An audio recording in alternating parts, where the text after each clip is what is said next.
Bueno, buen día a todos, buen lunes, buen comienzo de semana. Espero que hayan pasado un buen fin de semana largo, aunque bueno, muchos seguramente están en cuarentena y largo se nos está haciendo a todos, más que fin de semana, mes, y meses, semestre, cuatrimestre, no sé, todo largo. Pero bueno, acá estamos para una nueva clase de procesal con Sonia. Así que, profe, sin más, presentaciones abundan, así que nada, lo dejo con Sonia, que excelente clase va a tener hoy de principios procesales y actos procesales.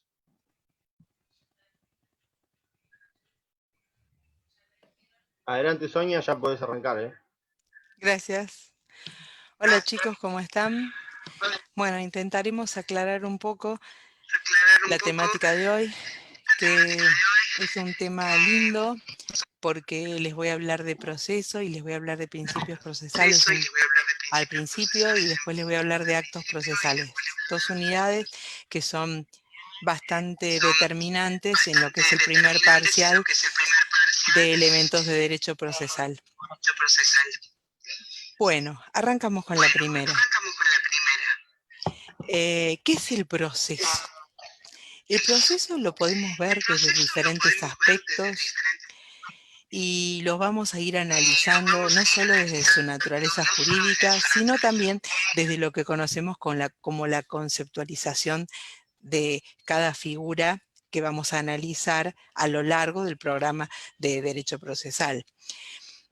Habrá algunos que nos van a decir que el proceso es una secuencia de actos que se desenvuelve progresivamente con el objeto de resolver mediante un juicio de autoridad el conflicto que está sometido a su decisión. Esta definición la daba Couture, como más les guste decirle, y lo veía desde un aspecto netamente externo al proceso, sin inmiscuirse en las pautas internas del proceso. Por eso, para otros, vamos a ver al proceso como un conjunto de actos procesales que de manera concatenada y siempre hacia adelante se dirigen a un fin común, que es la sentencia. Esta definición que ustedes van a encontrar en Palacio, pero que en sí es la definición de un procesalista español muy conocido que se llama Wasp, nos va a internalizar un poquito más en lo que es el proceso, porque ya vemos que nos habla de una concatenación de actos y se mete en lo que son dos principios esenciales del proceso civil. Uno es la preclusión y el otro es el principio dispositivo. Y ya le tiré dos principios así como para que vayamos centrándonos en el tema siguiente. Si yo pienso en lo que significa la palabra proceso, proviene del latín procedere y no es otra cosa que marchar, andar, ¿sí? Ir, dicen otros. Procedere es dirigirse. Y de acuerdo a esta terminología que usaban los romanos, porque eso es un latinazgo, procedere, vemos que el proceso en sí es una dirección, es o sea, tendemos a caminar hacia un destino para resolver algo. Eso va a ser nuestro famoso proceso. Siguiente.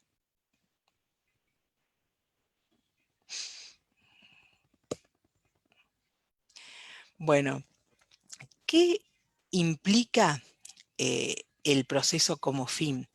Vamos a analizar que cuando hablamos del proceso se invoca a una protección jurisdiccional, porque es a lo que pretendemos arribar, a solucionar un determinado conflicto a través de un medio supremo que nos da la organización política que tenemos para, para solucionarlo, para evitar que cada particular solucione el conflicto a la manera tradicional, al ojo por ojo y diente por diente.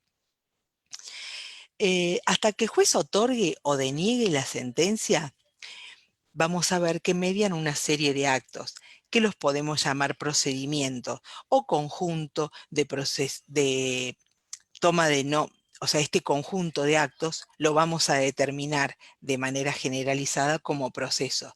Proceso va a ser el conjunto de procedimientos, en definitiva. El procedimiento es una parte, el proceso el todo. Si pensamos en el fin teleológico que tiene la creación o la dinámica del proceso, no es otra que el mantenimiento de la paz social. Es intentar que la estructura de este proceso proteja la singularidad que es la pacificación de toda mi sociedad, ¿sí? Evitar la justicia por mano propia. Siguiente, Cristian.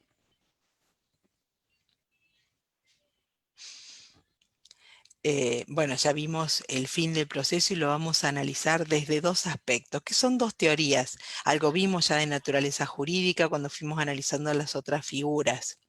Si pensamos en un fin del proceso subjetivo, el fin más cercano, el inmediato, va a ser la solución de la controversia entre las partes. Lo que yo pretendo es dirimir el conflicto y que ambas partes, de manera pacífica, lo solucionen. Lo cierto es que si pretendemos la alegría de la parte perdedora va a ser muy difícil. Así que lo que podremos llegar a obtener va a ser la tranquilidad y la creencia que tenga la parte en ese factor importante que es el factor justicia.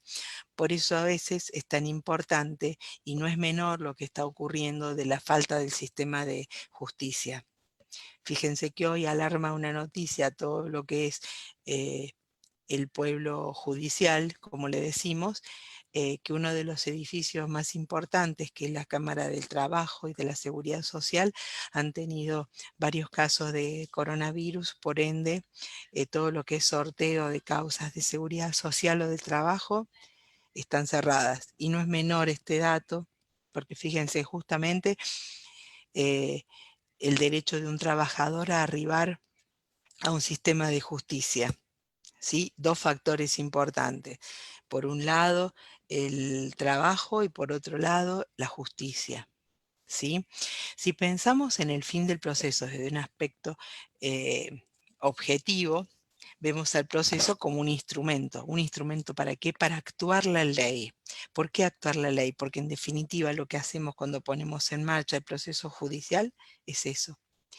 Es que se aplique la ley de fondo y se mantenga el status quo social para lograr ese acuerdo voluntario que significa la aplicación de la ley, la actuación de la ley.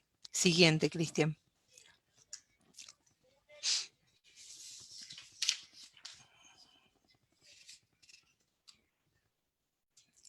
Si vemos lo que sostenía Chiovenda, otro de los doctrinarios más importantes como procesalista que ha tenido nuestra teoría general del derecho procesal, vamos a decir que el proceso tiene un objeto. ¿Y cuál es ese objeto? Es la protección del derecho subjetivo mediante la actuación del derecho objetivo. En su regulación deben tenerse en cuenta ambos intereses. Yo no solamente voy a tener en cuenta el interés particular, sino que voy a tener también muy presente el fin del Estado a la hora de activar el sistema jurisdiccional. El juez busca el restablecimiento del orden jurídico, busca volver las cosas atrás. ¿Y las partes que buscan? Las partes tienen un fin esencial, que es la satisfacción de sus intereses.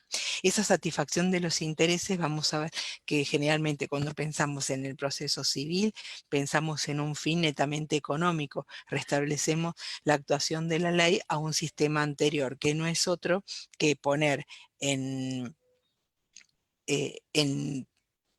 blanco sobre negro el interés de una y otra parte. Y lo que se va a pretender al satisfacer el interés de las partes también es el mantenimiento de la paz social. El movimiento del aparato jurisdiccional me permite apaciguar, tranquilizar, serenar el estado general. Por eso es muy importante la existencia del proceso como tal. Siguiente, Cristian.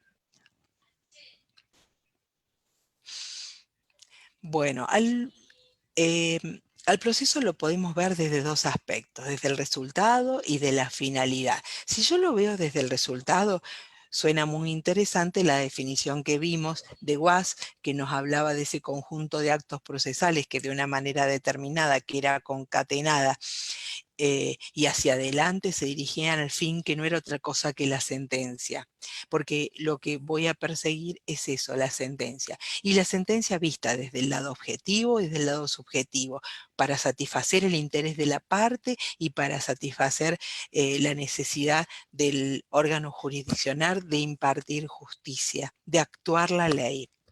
Y la finalidad que tenemos, que la vimos de acuerdo al fin teleológico, a la escuela teleológica, que nos hablaba de ese fin objetivo y subjetivo, y la aplicación, la puesta en marcha del aparato jurisdiccional que aplique la ley de fondo con el solo y único fin de dar a cada uno lo suyo, o sea, dar justicia.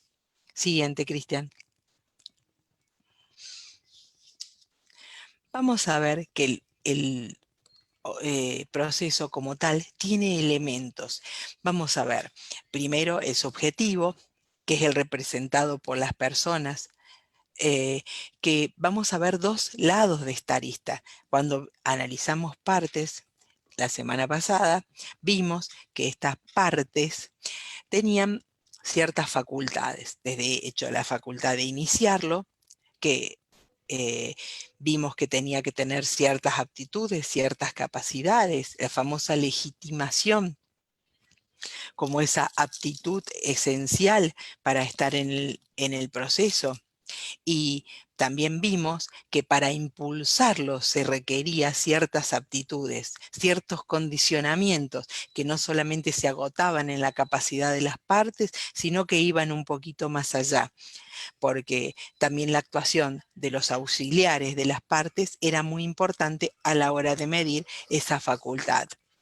También vimos que para extinguirlo se requerían facultades especiales. Extinguir el proceso, decidirlo, esa facultad para allanarse que poseía el demandado o esa facultad para desistir, modos anormales de terminación del proceso. El proceso siempre lo analizamos y lo figuramos imaginativamente como el proceso contradictorio, el contencioso. Como decía Savigny, los famosos soldaditos en pie de guerra, enfrentados. Savigny usaba una metáfora bastante gráfica que hablaba de ese enfrentamiento que tienen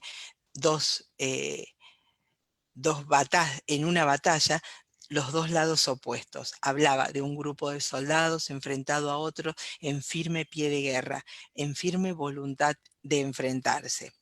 Claro, la imagen de Savigny olvidaba un detalle que era los famosos procesos voluntarios, donde no existe parte contraria.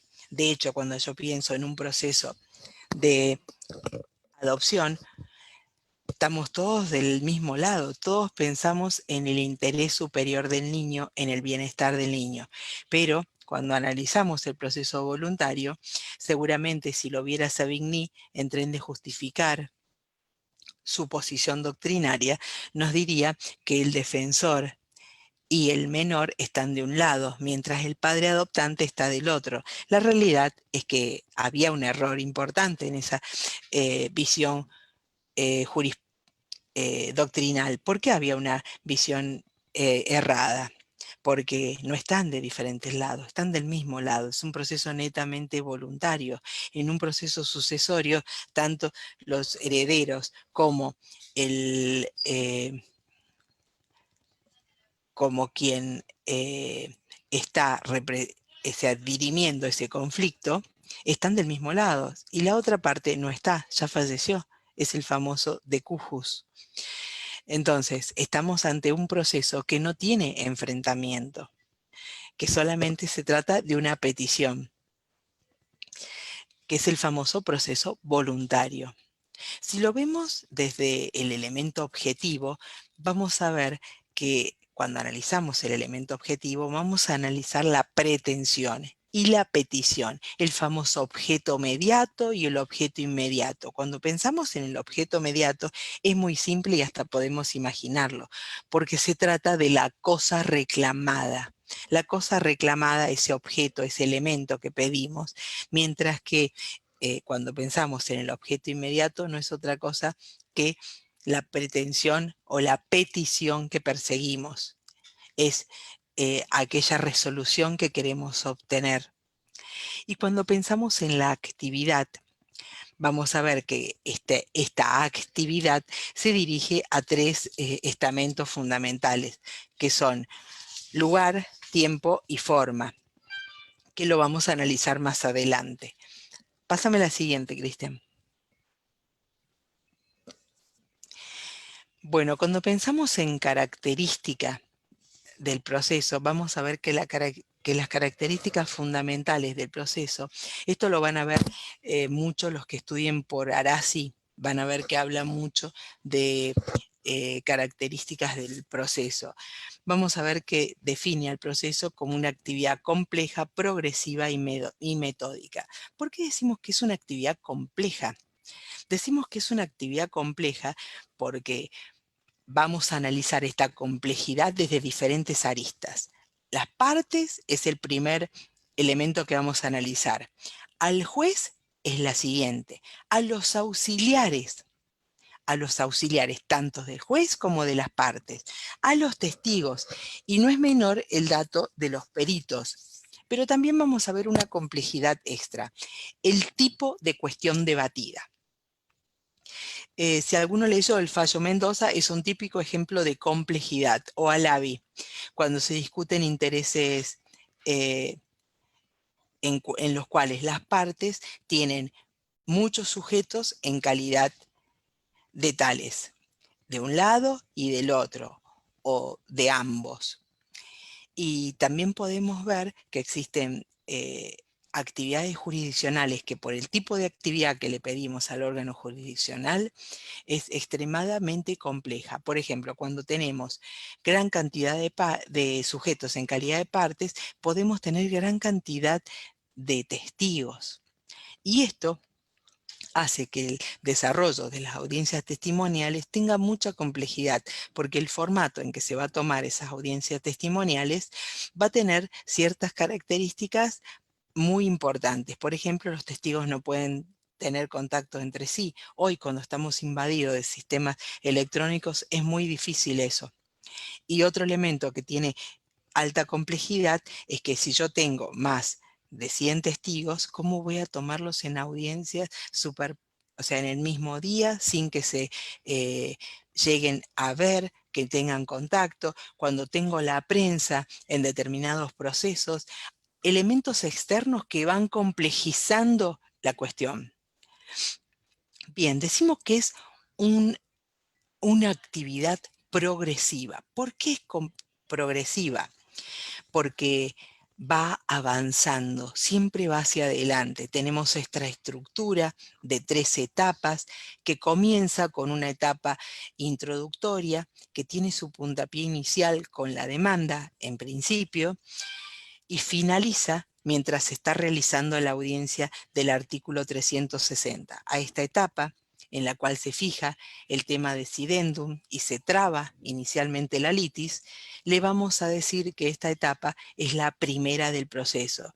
Tenemos una segunda etapa que comienza mientras se está desarrollando esta audiencia del artículo 360, más exactamente antes de que el juez tome la audiencia de la prueba confesional, y esta segunda etapa, que es la etapa probatoria, va a finalizar con un auto, que es el auto que pone fin a la etapa probatoria y dicta el auto para llamar a dictar sentencia.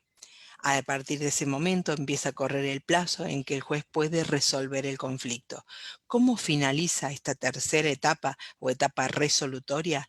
Finaliza con el dictado de la sentencia. Este fin que se le pone al proceso, los que estudian de Palacio van a ver que Palacio habla de solo 3 etapas, pero si estudian de Arasi o de otros autores como Gossaini, van a ver que Gossaini y Arasi nos hablan de una cuarta etapa, que es la etapa impugnativa. En esta etapa es la etapa que se permite la discusión de esta sentencia dictada, que le ponía fin a esta etapa inicial, que es el proceso de primera instancia. Esta etapa de impugnación es la etapa de discusión en la que puedo pretender revertir esa sentencia y puede también ocurrir que no se dé, ¿sí? Es optativa para las partes. Decimos que es una actividad, el proceso, que es metódico. ¿Por qué? Porque usa un sistema de estudio, que es el método histórico crítico. Es el mismo método que usa nuestro Código Procesal Civil y Comercial de la Nación.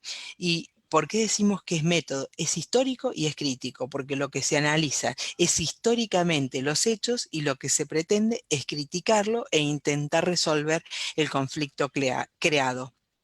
Siguiente, Cristian.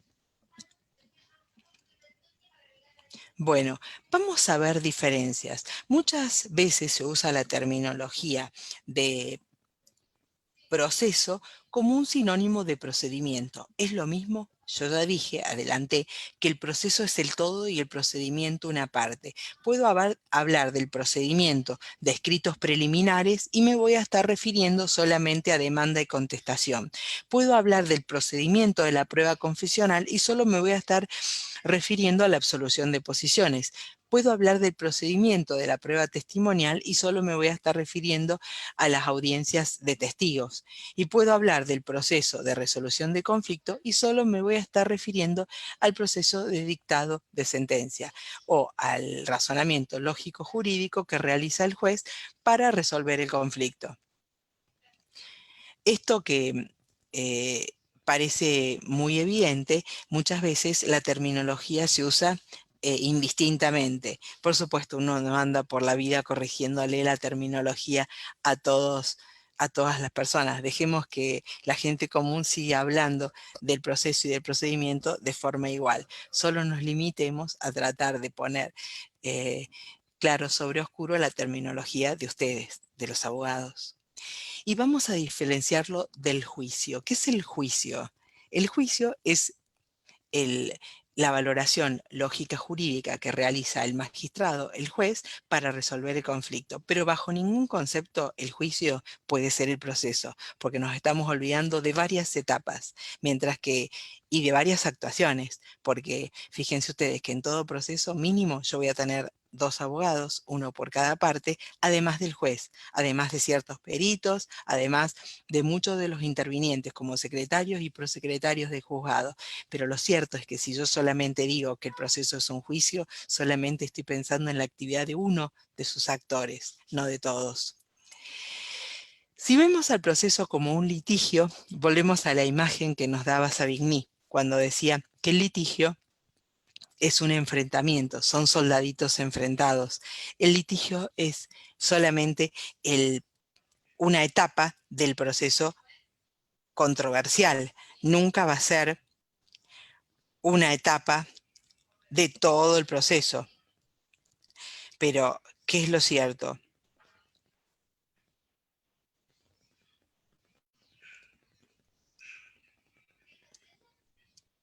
Si yo pienso en el litigio como los soldaditos chocando, ¿qué hago con el proceso voluntario? ¿Sí? No siempre hay enfrentamiento de partes. Puede ocurrir que cuando iniciamos un proceso sucesorio todos estemos absolutamente de acuerdo, ¿sí? Por ahí en lo que podemos llegar a discutir un poquito más es en la partición, cuando se trata de plata. Pero discutir que alguien falleció y que somos los herederos es medio difícil, ¿sí? Se usa también como sinónimo el proceso del expediente. Y el expediente es solo lo físico. De hecho, el expediente, con esta pandemia, con este bichito, está muriendo el expediente, está muriendo el papel, chicos. Ya cuando lleguemos a actos procesales y veamos notificaciones, vamos a ver que si nos acercamos solamente en el formato papel, estamos dejando algo muy importante de lado. Estamos dejando de lado todo lo que es el proceso desde lo físico, desde lo que se actúa. Muchos juzgados, sobre todo en el plano civil, de muchos que son docentes de la Universidad de Buenos Aires, como son el doctor Verdaguer o el doctor Caramelo Díaz, están intentando hacer gran parte del proceso a través de audiencias que se llevan adelante de esta manera. O sea, de manera virtual, una toma de testigos en un lugar lejano que se hace directamente por videoconferencia. Y en esto los desafío a ustedes, que son los jóvenes, que son el futuro, a que puedan con este desafío. Yo entiendo que sí van a poder y que van a cambiar el proceso y van a ser el sueño de muchos procesalistas, porque uno de los grandes desafíos que tenemos es que justamente el proceso se está desarrollando de una manera extremadamente lenta. Los desafío a ustedes, muchachos del futuro, chicas del futuro, a que el proceso dure mínimo 6 meses, 2 años, no 12 años como tenemos procesos nosotros hoy. Eso es un cambio que ustedes deben realizar. Sé que van a poder, yo confío. Siguiente, Cristian.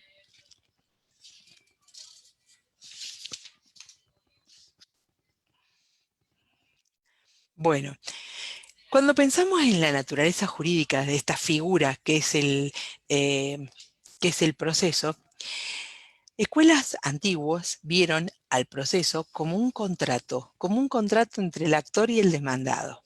Y ya todos estarán imaginando qué imposible sería, porque el demandado nunca quiere voluntariamente concurrir al órgano jurisdiccional para solucionar el conflicto, mucho menos aquellos que se negaron a pagar, mucho menos aquel empleador que despidió injustamente a ese trabajador, mucho menos el que se fue de su casa o que no está pagando una cuota alimentaria. Entonces pensar en el proceso como un contrato es no ver la posición exacta en que se encuentra el demandado.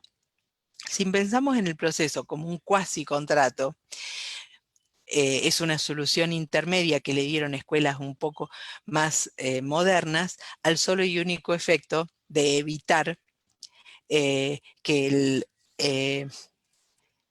esa posición que tomaba el demandado de no querer concurrir al proceso no se viera dentro de la relación jurídica, porque la realidad es que el demandado no quiere concurrir. Entonces, viéndolo como un cuasi contrato, se veía como una relación que se intentaba pactar a través de un órgano jurisdiccional que atraía a las partes para que estuvieran presentadas a su despacho con el fin de solucionar el conflicto. Lo cierto es que el demandado seguía sin venir. Si lo vemos al proceso como una relación jurídica, es interesante hacer un trípode en el cual yo vea al actor de un lado, al demandado del otro y al órgano jurisdiccional, y ver que entre estas tres figuras hay no solamente presupuestos procesales que deben respetarse como capacidad de las partes, competencia del juez, sino que también la relación procesal entre ambos va a ser absolutamente dinámica y va a haber una relación procesal entre el actor y el juez, entre el demandado y el juez y entre ambas partes entre sí. Y eso va a trazar derechos de las partes y obligaciones. Dentro de los derechos ya vimos que estaba la conducta de las partes, evitar actuar con temeridad y malicia, y también vamos a tener las obligaciones como son cumplir con los honorarios de los letrados que los representa y con el respeto que se les pide hacia el órgano jurisdiccional. Esta escuela de la relación jurídica era representada por un procesalista que se llamaba Bulow, y tuvo serios errores, ya que pensar en una relación jurídica muchas veces es difícil. Pensemos en la situación en que no conocemos a quién es el demandado o es una persona incierta. Y ahí la relación jurídica moría, por ende era muy difícil pensar en el proceso desde esta estructura. Entonces vino un amigo que ustedes han escuchado nombrar mucho, que es Goldschmidt, que nos hablaba de que el proceso era una situación jurídica, porque él hablaba de que tanto las partes como el juez se encuentran en un estado de expectativa. El juez porque no sabe cuál es el diferendo que traen a su entendimiento y las partes porque no saben para quién va a ser favorable la sentencia. Esto justificaba lo que ustedes conocen como cargas, que cada parte podía realizar actividades imperativos del propio interés, como se define a las cargas, al solo efecto de beneficiarse, y que si no se cumplía con estas cargas no existía ninguna sanción, simplemente no existía el beneficio. Y aparece nuestro amigo Wasp, que cuando hablamos de proceso lo nombramos mucho. Wasp decía que existía un elemento objetivo, que era el satisfacer la pretensión, lo que las partes pretendían, pero que también había que respetar la voluntad de las partes. Y esta voluntad de las partes, que no era otra cosa que triunfar en el proceso. Siguiente, Cristian. Bueno, llegamos a los presupuestos para que exista proceso. Y ahí vamos a ver que los presupuestos procesales son 4. Esto suele ser una pregunta prácticamente así, cantada de examen. ¿Cuáles son los presupuestos procesales? Presupuestos procesales 4, capacidad de las partes, aptitud del juez, competencia del juez. Ese es el requisito segundo. El tercero, que la demanda sea válida, que haya cumplido con todas las formalidades. Y el último es vigencia del derecho. Y acá vamos a analizar 2 aspectos.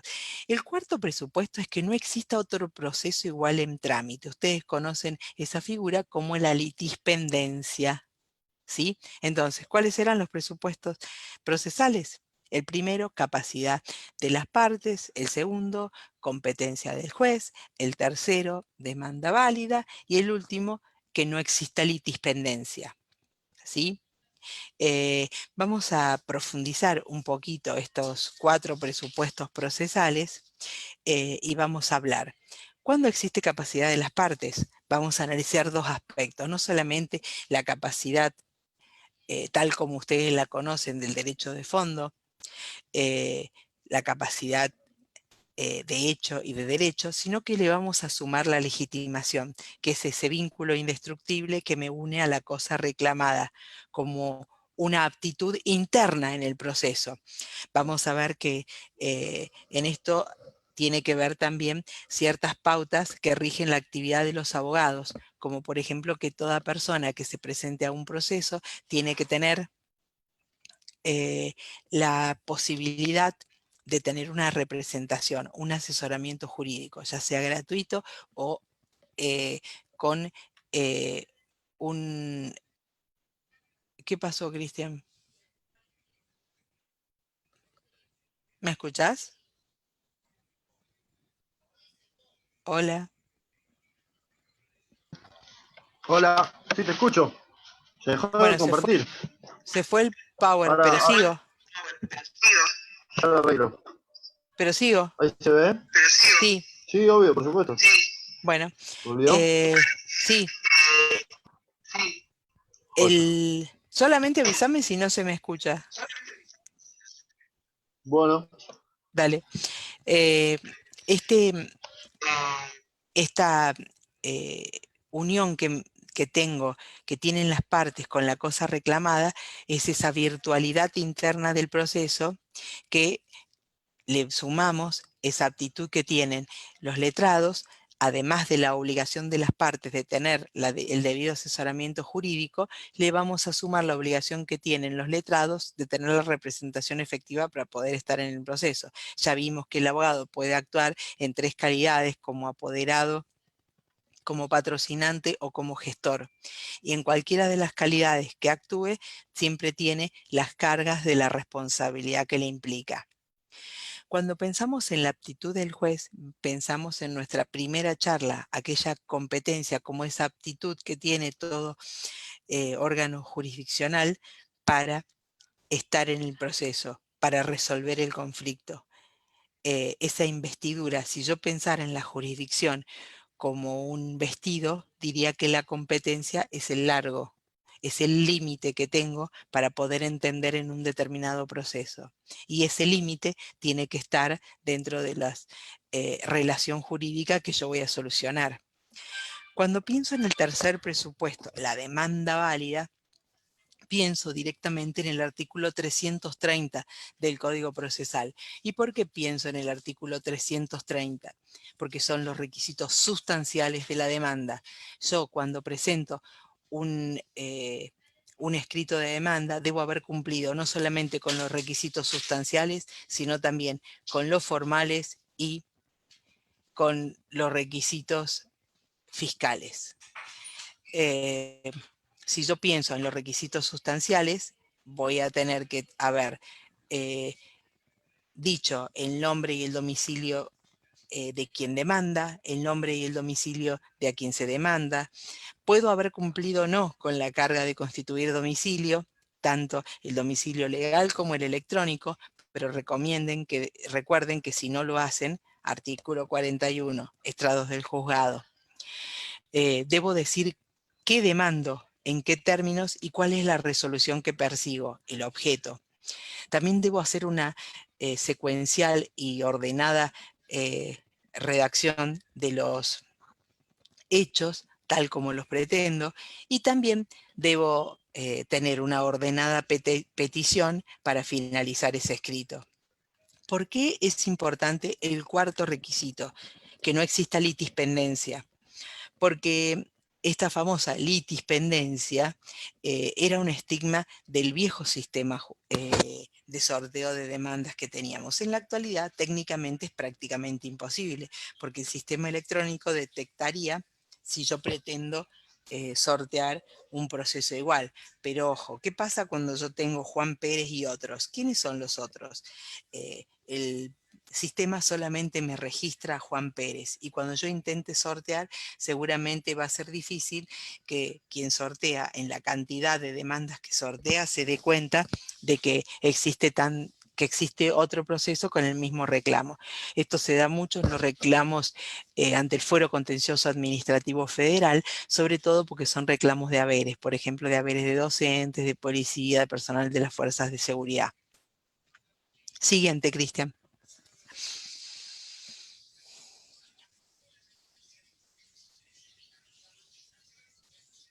Bueno, clasificación de los procesos. Vamos a ver una primera clasificación que los va a distinguir entre procesos inquisitivos o dispositivos.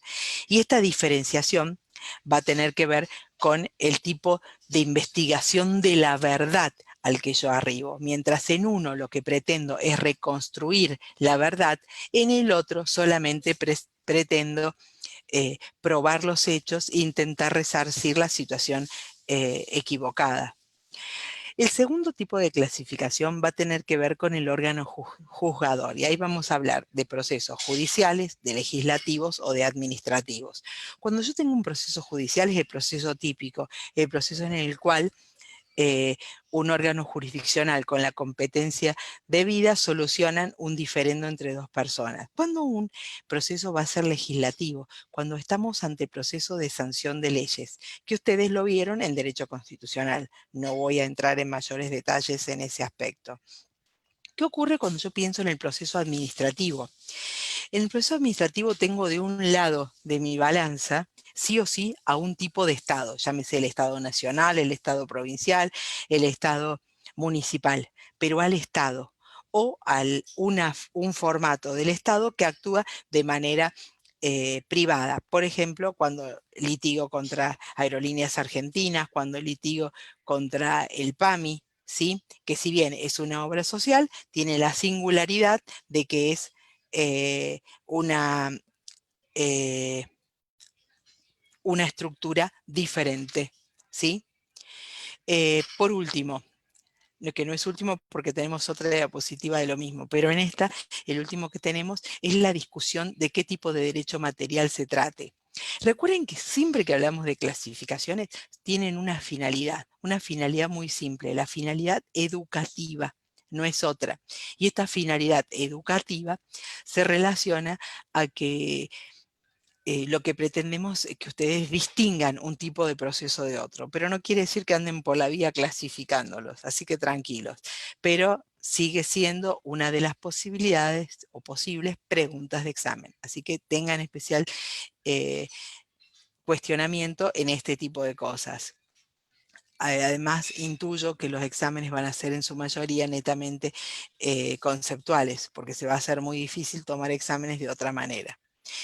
El derecho material, o sea, depende de la finalidad que yo vaya a debatir en el proceso. Vamos a ver procesos civiles, penales, comerciales o laborales. Recuerden que también existen procesos contenciosos administrativos o procesos que discuten en todo el territorio nacional, por ejemplo, el fuero de la seguridad social. ¿Sí? Siguiente, Cristian. El siguiente va a hablar del tipo de comunicación que yo tenga en el proceso. Así vamos a ver procesos orales o procesos escritos. Un proceso no puede ser nunca totalmente escrito ni totalmente oral, aunque sinceramente, chicos, sueño con el proceso oral, del proceso oral debatido en cortos tiempos. Y acuérdense de mí el día que lo vean, porque seguramente yo no voy a poder verlo. El siguiente tipo de proceso que vamos a ver es el tipo de proceso en el cual interviene un órgano jurisdiccional y esta intervención se relaciona a partes y las pone en diferentes posiciones. Ahí vamos a ver un tipo de proceso del que yo ya les he hablado mucho, tanto el proceso contencioso como el proceso voluntario, donde tenemos en uno enfrentamiento y en el otro estamos todos del mismo lado, por ahí debatiendo cuestiones incidentales. Vamos a ver que existen procesos que tienen contenido muy amplio y otros que tienen contenido singular. Así vamos a ver el proceso universal, por ejemplo, el proceso universal más común, el que ustedes siempre dan de ejemplo, es el proceso sucesorio, porque abarca todo lo que tenía que ver con la personalidad del difunto, o sea, del decujus, en un aspecto determinado. Todo lo que tenía que ver con su vida, ¿sí? De hecho, lo que queremos buscar es quién suceda, o sea, quién continúe la persona de esa persona que ya no está entre nosotros. Y otro tipo de proceso universal es el proceso de quiebra, en el cual lo que analizamos es toda la situación patrimonial de una persona, ¿sí? No es solamente una aspecto económico, sino que también abarca parte de lo personal, porque recuerden que a veces lo económico roza con lo familiar o con la vida patrimonial de una persona, ¿sí? Y de una determinada comunidad social. Por ejemplo, cuando se trata de una empresa familiar, las famosas pymes, de eso vamos a tener mucho en el derecho después del aislamiento social. Y cuando un proceso es singular, cuando abarca una determinada situación de las personas. Por ejemplo, el divorcio, romper un vínculo, una adopción, ¿sí? Cuando estamos ante una situación particular. De acuerdo a la finalidad de la pretensión que perseguimos, podemos ver que existen procesos de conocimiento, que generalmente que nosotros estudiamos más comúnmente, que es el proceso ordinario, en el cual tenemos una etapa de inicial, otra gran etapa de debate y una etapa de resolución. O sea, son procesos más extensos. Vamos a ver también que tenemos todos los que son los procesos de ejecución, en el cual es un proceso un poco más breve, dividido en dos etapas, donde la etapa probatoria generalmente es más resumida, porque no abarca tanto a las partes. Y finalmente tenemos la etapa de cumplimiento efectivo, o sea, la sentencia firme. Y como última tipo de proceso vamos a ver a los procesos especiales. Dentro de los procesos especiales vamos a analizar desde los procesos comunes, que son los que abarcan más que todo al proceso de familia, como son los alimentos, o el de guarda, que le vamos a decir a partir del nuevo Código Civil y Comercial los procesos de contacto, y vamos a ver también que existen los procesos de limitación eh, de capacidad. También vamos a ver que es un proceso especial, el proceso sucesorio o los procesos de quiebra, ¿sí? La siguiente, Cristian.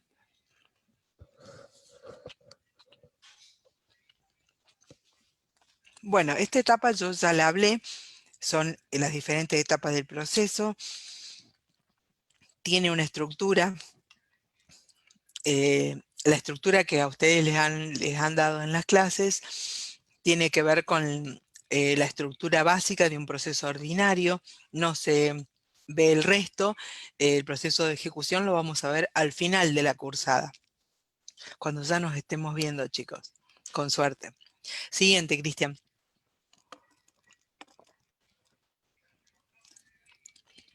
Bueno, acá empezamos con los principios.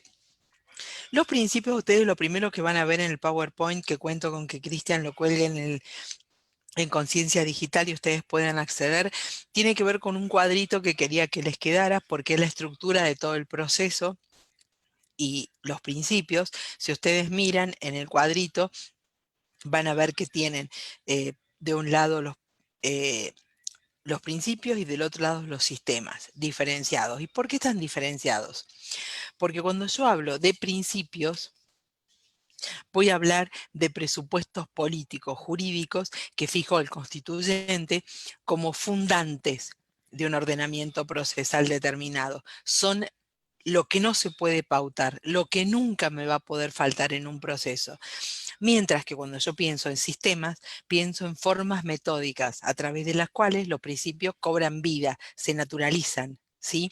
Y pueden cambiar dependiendo del tipo de proceso en el que yo me encuentre. Siguiente, Cristian. Esa es la estructura, o sea, es el cuadrito que yo quiero que les quede a los chicos. Inclusive les hice en esta se ve al medio, que les hice un cuadrito de la preclusión, que suele ser el sistema que a ustedes más les cuesta explicar. Por eso hice ese grafiquito. Cualquier duda, de todos modos, Cristian va a quedar en contacto con nosotros y si ustedes quieren hacernos preguntas, podemos contestarlas. Pero creo que esos grafiquitos les van a ser muy útiles. Siguiente, Cristian. Lo primero que les quiero hablar es cuáles son los principios. Principios son 3. No se pueden pautar, no pueden no existir, son la base fundacional de nuestra organización procesal. Son la igualdad, la legalidad y la contradicción.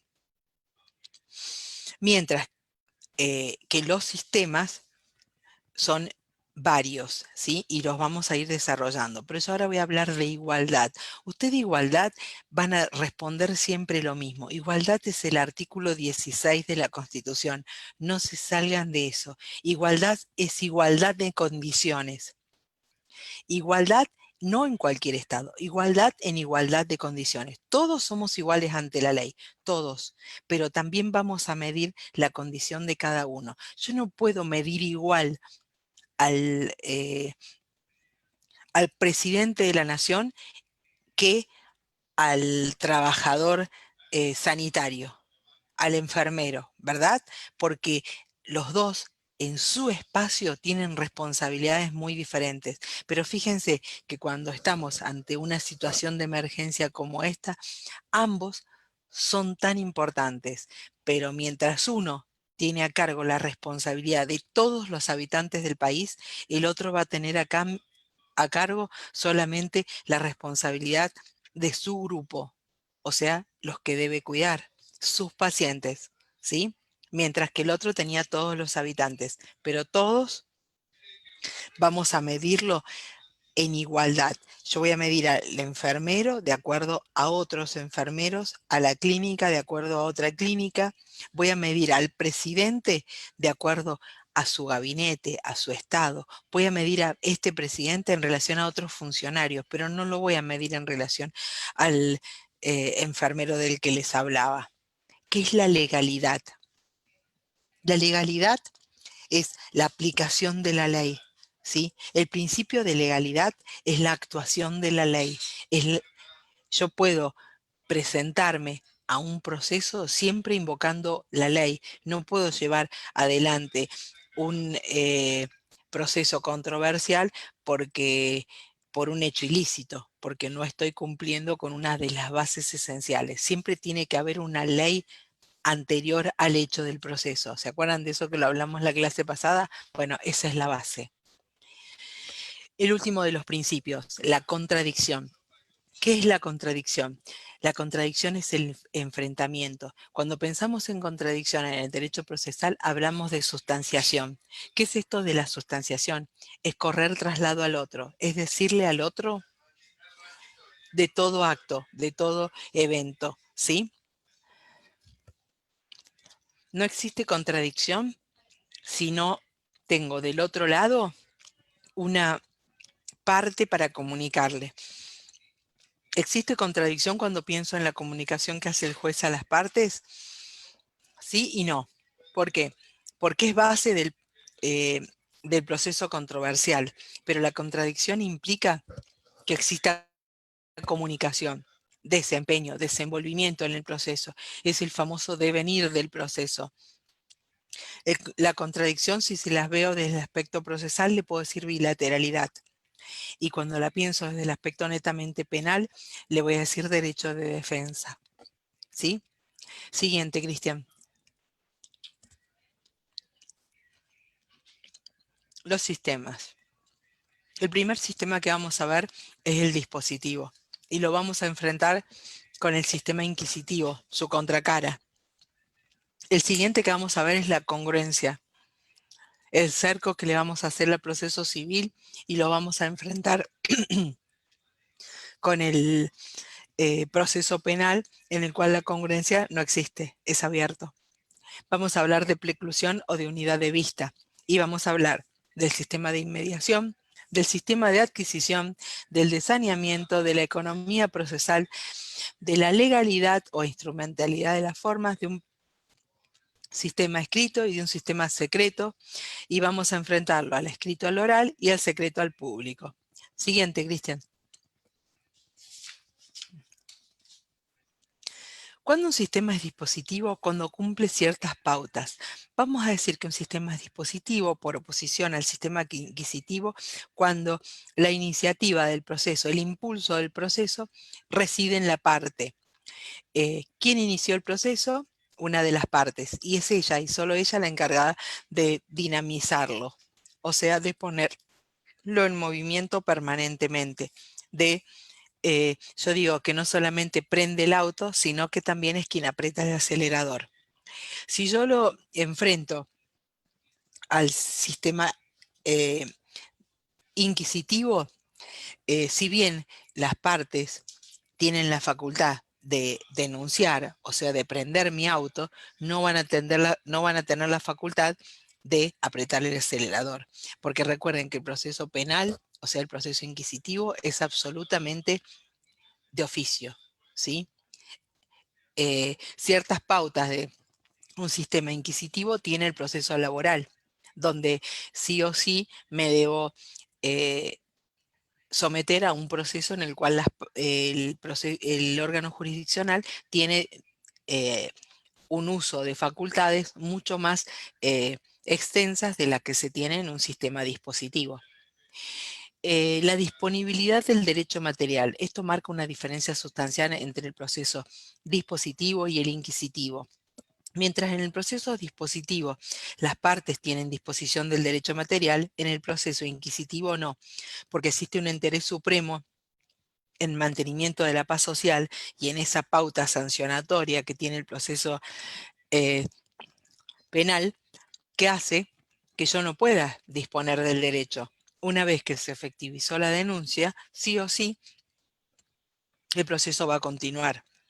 Respecto a los límites de la decisión judicial, lo que conocemos como congruencia, el sistema dispositivo va a tener ese límite, mientras que el sistema inquisitivo no lo va a tener. ¿Por qué? Porque si el juez en un proceso penal está haciendo una investigación y ve que se cometió otro delito más, ¿no puede seguir investigando? La respuesta es sí, y eso es porque la congruencia en el proceso penal es absolutamente flexible. Respecto a la aportación de hechos y pruebas, mientras en el proceso dispositivo somos las partes las que aportamos absolutamente todos los hechos y todas las pruebas, en el proceso inquisitivo es el mismo juez el que comanda, dirige la investigación. Puede estar a cargo del fiscal, pero el juez tiene facultades para hacerla. Siguiente, Cristian. Sistema de congruencia. El sistema de congruencia es la coincidencia que existe entre lo alegado por las partes y lo resuelto por el juez. El juez no puede ir más allá de lo que las partes pidieron o de las que las partes alegaron. De hecho, si la obligación del juez es el mantenimiento de la igualdad de las partes, ¿se acuerdan que la profe Sica les habló la clase pasada de ese tema?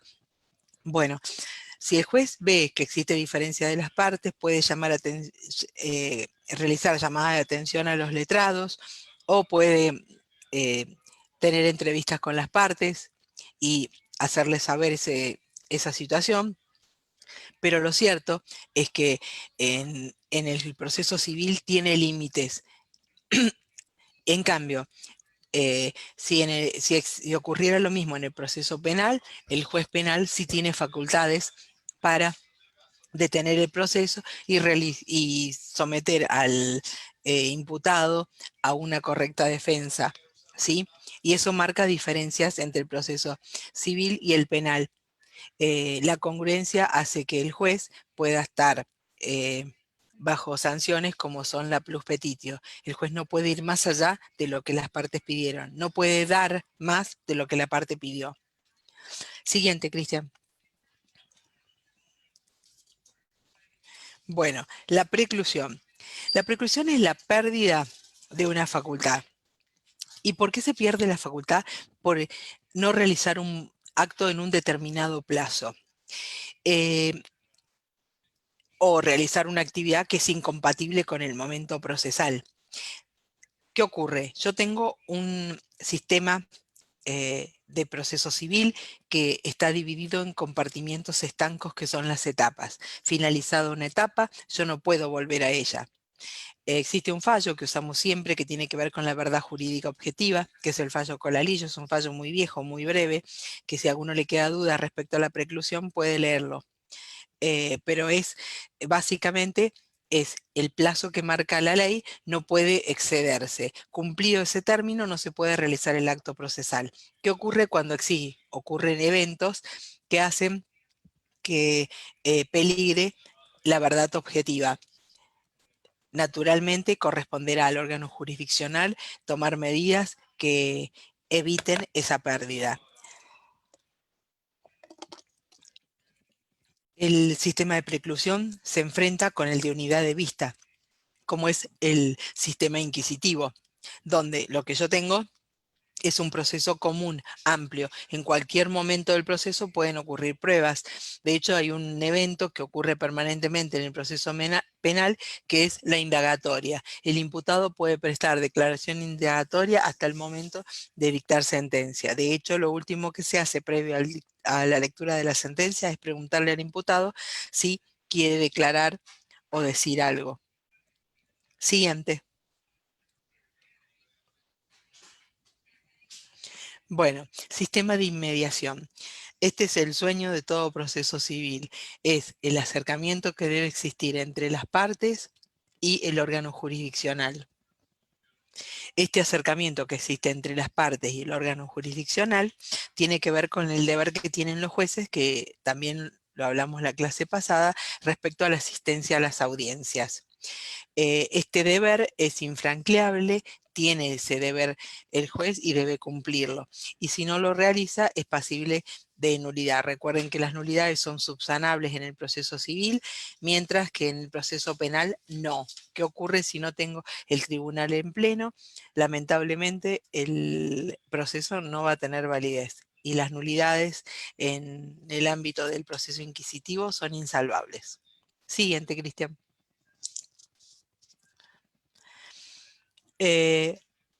El sistema de adquisición, todo lo que ingresa al proceso es del proceso. Así vamos a ver que el sistema de adquisición hace que ese proceso sea como un bloque cerrado, en el cual lo que entra no vuelve a salir, el proceso se adueña. Existe una sola posibilidad de sacar algo del proceso que tiene que ver con testar frases o por ser agraviantes, que también lo hablamos la clase pasada, y evitar que esas actividad totalmente contraria a los deberes de las partes, no se lleve adelante. Entonces el juez, en uso de sus facultades, testa una frase y la saca, pero es la única situación en que algo puede salir del proceso. ¿Sí? Siguiente, Cristian. Sistema de saneamiento, creo que es lo que sigue. Sí. Ahí vamos a ver que existen facultades del órgano jurisdiccional. Y acá se suele dar un ejemplo que a ustedes les suele dar risa, que es la declaración de Carlitos. El accidente ocurre en un lugar determinado y en la esquina había un señor vendiendo diarios que era Carlitos.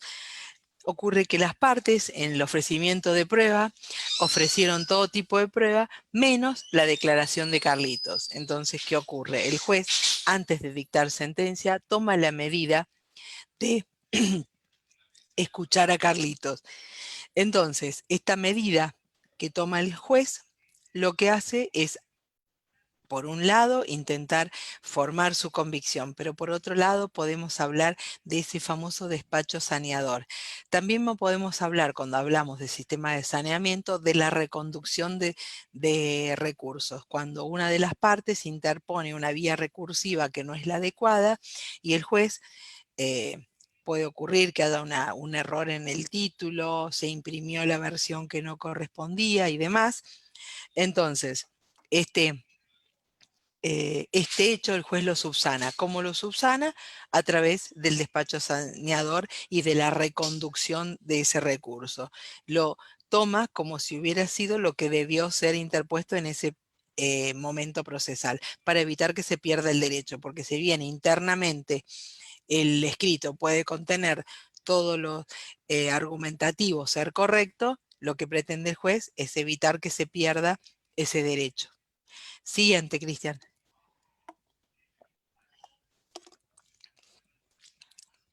El sistema de economía procesal. Acá vamos a ver aspectos que tiene la economía procesal, que son tres: la concentración, la celeridad y la economía de gastos. Cuando pensamos en concentración, es la realización en el menor tiempo posible de la mayor cantidad de actos. Unificar. Un ejemplo típico tiene que ver con la audiencia del artículo 360, porque fíjense lo que dice el artículo 360. El juez intentará conciliar a las partes. De no conseguirlo, fijará los hechos controvertidos y conducentes. Abrirá el proceso a prueba, tomará la prueba confesional. Todo eso en un mismo acto, ¿sí? La celeridad, el sueño dorado, procesos abreviados, replantear la prueba de acuerdo a determinados eventos y el uso de la notificación electrónica. Esto de la celeridad fue pensado previo a que se usara el sistema de notificación electrónica. Hoy les diría que el sistema de notificación electrónica es mucho más rápido que el sistema Ministerio de Ley, que lo vamos a ver al finalizar actos procesales. Y por último, el de economía de gastos. El de economía de gastos tiene que ver con que no se puede privar a una persona de litigar, o sea, del acceso a la justicia, por el hecho de que no tenga el dinero para hacerlo. Para eso existe una creación netamente procesal que tiene que ver con el beneficio de litigar sin gastos. Siguiente, Cristian. Bueno, ese es el último de este, ¿o no? Sí, este es el último. Seguí con el otro power, que tiene que ver con actos procesales.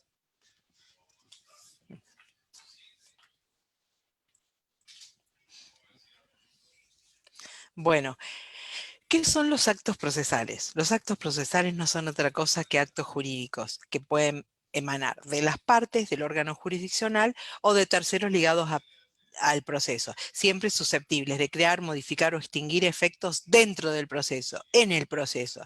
Y ahí vienen, o sea, como si yo pensara en que estos actos procesales son una calidad especial, diferente, particular de actos jurídicos, pero siguen siendo actos jurídicos. Vamos a ver que van a tener diferencias con los hechos. Siguiente, Cristian. ¿Por qué hablamos de que existen diferencias entre el acto, los hechos y el acto procesal? ¿Qué es el hecho? El hecho es un acaecimiento de la vida que proyecta su efecto sobre el proceso. Por ejemplo, que llovía.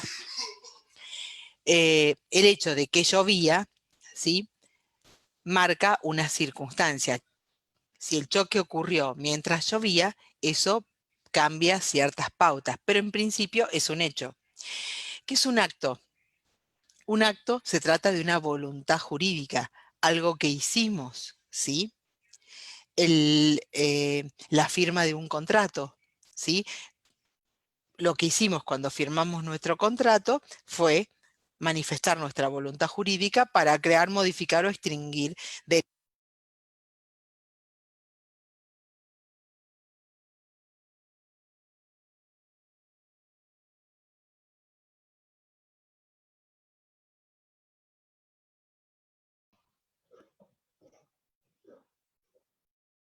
Sonia, ¿me escuchás?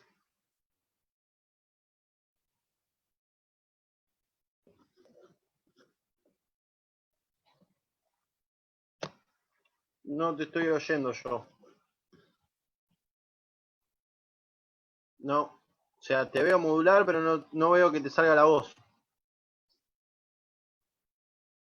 Veo que hablas, pero no veo que te salga la voz.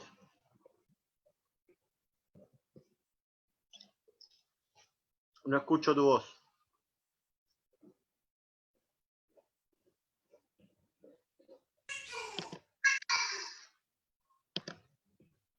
A ver ahí.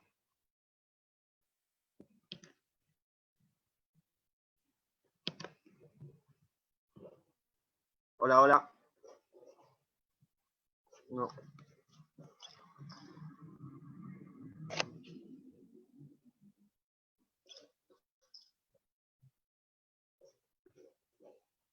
Bueno, ahora vamos a solucionar el desperfecto este.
Bueno, espero que me escuchen a mí ahora. Unos segundos mientras que la profe vuelve a entrar al Zoom, porque no sabemos bien el motivo, pero se quedó sin sonido y no lo podíamos escuchar. Obviamente ahora va a repetir todo lo que estaba hablando. Va a volver a ingresar en un segundo. Salió para ver si se corregía de forma automática el problema con el sonido.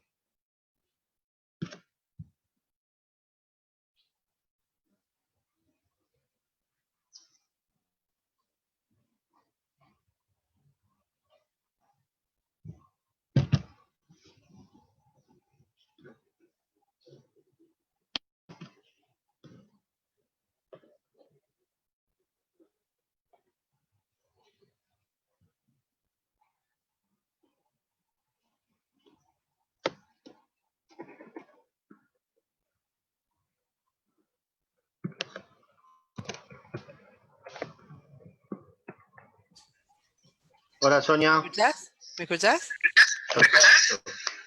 Bien, vamos todavía. Impecable, volvimos. Bueno, yo voy a diferenciar al acto jurídico de un acto común. Mientras el acto jurídico procesal va a tener efectos dentro del proceso, el acto jurídico solamente lo va a tener como una manifestación de voluntad, un evento simple, común. Siguiente, Cristian. ¿Cuáles son los elementos de estos actos procesales? Vamos a ver el sujeto, el objeto o la actividad. Sujetos, vamos a ver a las partes y vamos a ver dentro de las partes su capacidad. No solamente su capacidad, porque ya sabemos un elemento más que tiene que ver con el proceso mismo, que se dirige a la legitimación. Eh, este, eh, Estos sujetos, vamos a ver que tienen que ser capaces y tienen que estar facultados para estar dentro del proceso. Ese vínculo con lo que reclaman.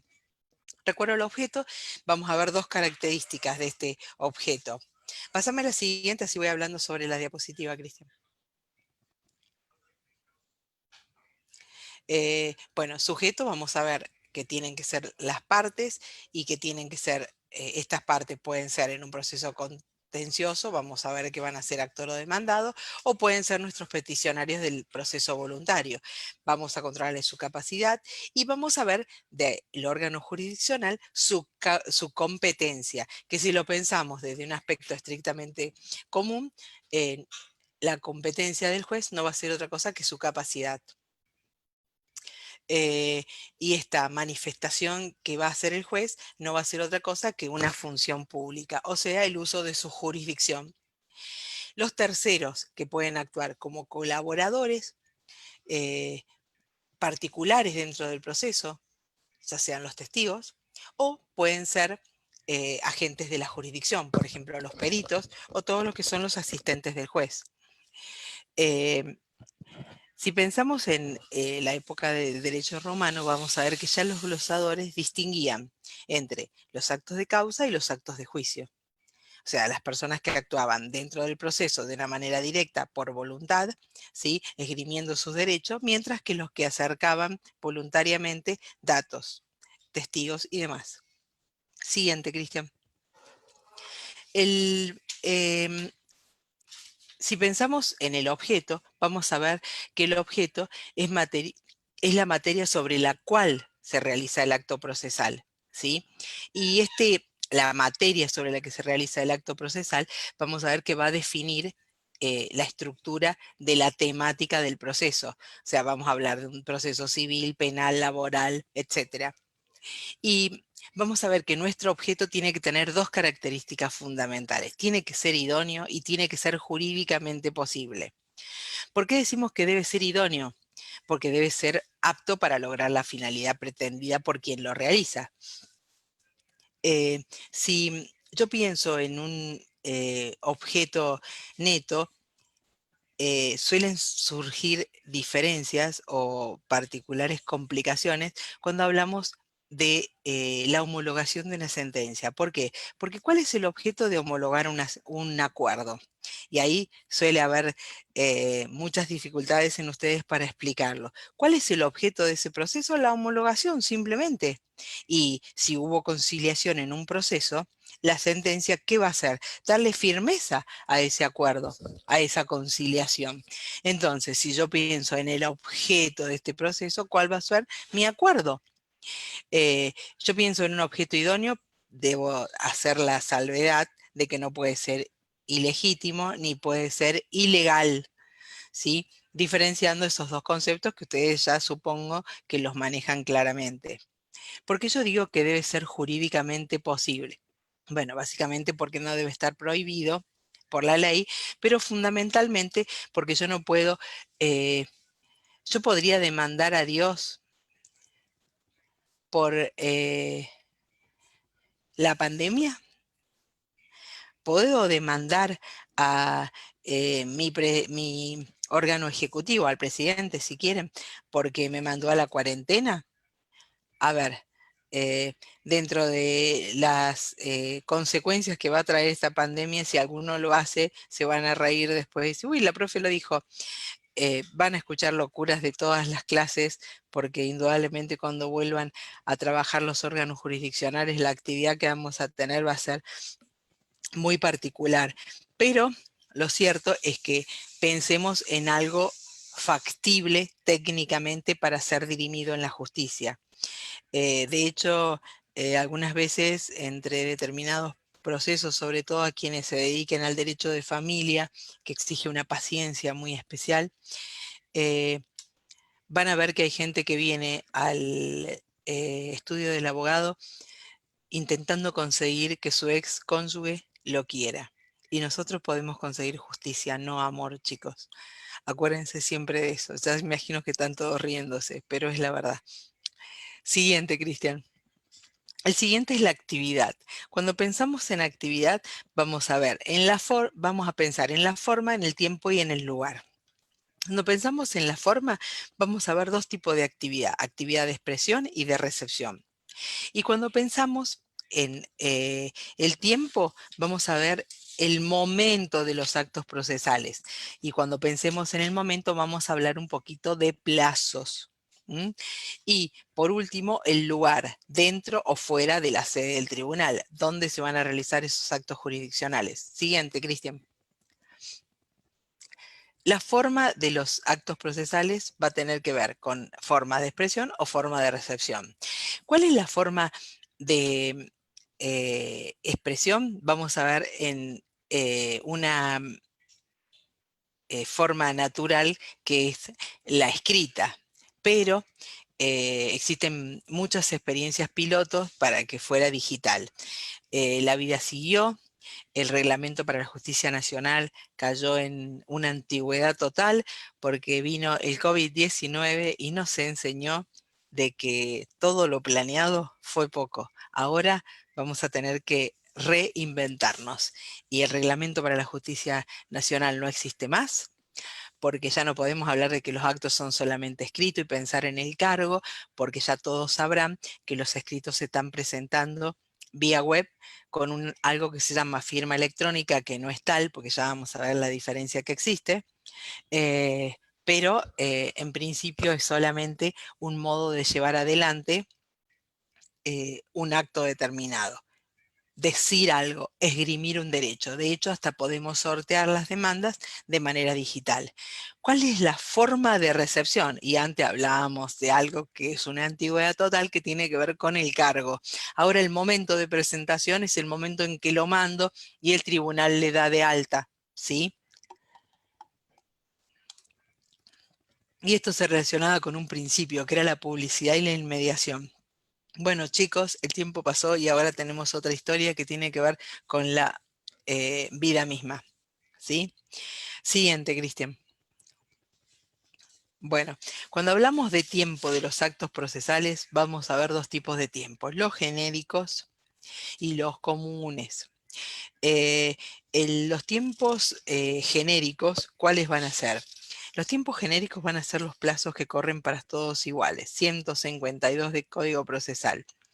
Eh, Los actos se deben cumplir en días y horas hábiles y se remiten al reglamento para la justicia, que ya les dije que no va más, porque ahora podemos dejar nota hasta las 8 de la noche y podemos notificar hasta las 20 horas, o sea que eh, todo lo que decía el Código Procesal tiene una clara reforma con las últimas acordadas de la Corte, que empiezan en la 4 del 20 y terminan en la 12 del 20. Los invito a leerla porque ya el reglamento para la justicia no tiene absolutamente nada que ver. Y si les estuvieron enseñando con el reglamento de la justicia, háganle frente con las acordadas nuevas porque van a tener razón.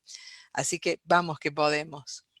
El efecto de la inhabilidad. ¿Qué quiere decir el efecto de la inhabilidad? Días y horas inhábiles. De hecho, ahora estamos en días inhábiles, no corren los plazos, pero para otros procesos sí. Cuando el juez activa el proceso, como tenemos todo el sistema informático, debemos responder como si el acto se hubiera cumplido en hora hábil. De hecho, ustedes en el último párrafo de esta diapositiva tienen que los actos se deben cumplir en tiempos hábiles y no fueran de ese tiempo hábil. Pero ¿qué ocurre si un acto se realiza en tiempo inhábil? ¿No es válido? Sí, es válido. De hecho, el juez puede empezar a tomar declaración a un testigo y por determinadas incidencias el testigo acaba declarando en un tiempo que no es el hábil. ¿Que no vale? No, sí vale. ¿Por qué? Porque se extiende automáticamente. ¿Sí? Siguiente, Cristian. El lugar de los actos procesales. No, vamos a clasificar los plazos. Los plazos, el tiempo de los actos procesales, vamos a ver que existen plazos legales, judiciales o convencionales. ¿Cuáles son los plazos legales? Los que me establece específicamente la ley. Ejemplo, tiempo para contestar demanda, 15 días en un proceso ordinario. ¿Cuál va a ser el plazo judicial? El plazo que nos fije el juez. Córrase traslado a la parte contraria por el término de 2 días. El plazo lo fijó el juez. ¿Y cuál va a ser el plazo convencional? Ambas partes de común acuerdo fijan un plazo determinado para la realización eh, de una determinada diligencia. ¿Sí? Por ejemplo, las partes quieren negociar por el término de 10 días. El juez puede aceptar ese plazo o fijar uno diferente y poner a cargo a alguien para que realice el control. Recuerden, de nuevo voy a decirlo, que todas las clasificaciones son a efectos educativos. Esta es una clasificación que existe de tiempo de los actos procesales, que no quiere decir que no existan otras y que son solamente a los fines educativos. Por eso ustedes van a ver que un acto, un tiempo procesal puede caer en la primera clasificación, en la segunda, en la tercera, ¿sí? ¿Cuál va a ser un plazo perentorio? Aquel plazo que cumplido ese tiempo no se pueda realizar. Fenece toda posibilidad de realizar el acto. Y va a ser no perentorio cuando transcurra el tiempo y no necesariamente no se pueda realizar. Por ejemplo, la situación de la persona que está en rebeldía en el proceso, que no se presentó, que no estuvo a derecho, puede retomar el proceso en cualquier momento, ¿sí? No muere su condición de parte. Los plazos pueden ser prorrogables o no prorrogables. De hecho, vamos a ver que las partes podemos volver a la mediación por el término de 10 días. Y ese plazo lo podemos prorrogar. Nos van a pedir ciertos requisitos, pero los podemos llegar a cumplir. Por ejemplo, la firma de nuestros clientes, ¿sí? No podemos extender los letrados solos sin acuerdo de quien esgrime el derecho. Y van a ser plazos no prorrogables aquellos que no se puedan extender de ninguna manera. Por ejemplo, el plazo para contestar demanda es improrrogable. Pero como toda regla en derecho procesal, tiene una excepción. Y tiene que ver con los kilómetros. La distancia a la que viva la persona a quien se demanda. Vamos a ver que el legislador ha entendido que se debe prorrogar el plazo, pues quien viva a más de 200 kilómetros o fracción que no supere 100, va a tener un día más de plazo para realizar eh, este acto. O sea, que si yo vivo en Córdoba, está a 800 kilómetros, por ende voy a tener 2 días más de los 15 que ha establecido el legislador para contestar esa demanda. Esa extensión del plazo tiene que ver con la distancia.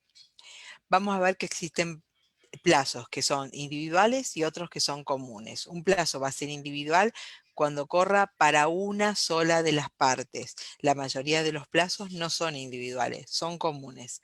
Un ejemplo de plazo individual es el plazo para que se retira en préstamo el expediente para alegar. Ese plazo casi les diría, chicos, que cayó en vía muerta cuando tenemos el expediente totalmente digital, entrando al sistema, a menos que el sistema tuviera algún problema muy grave.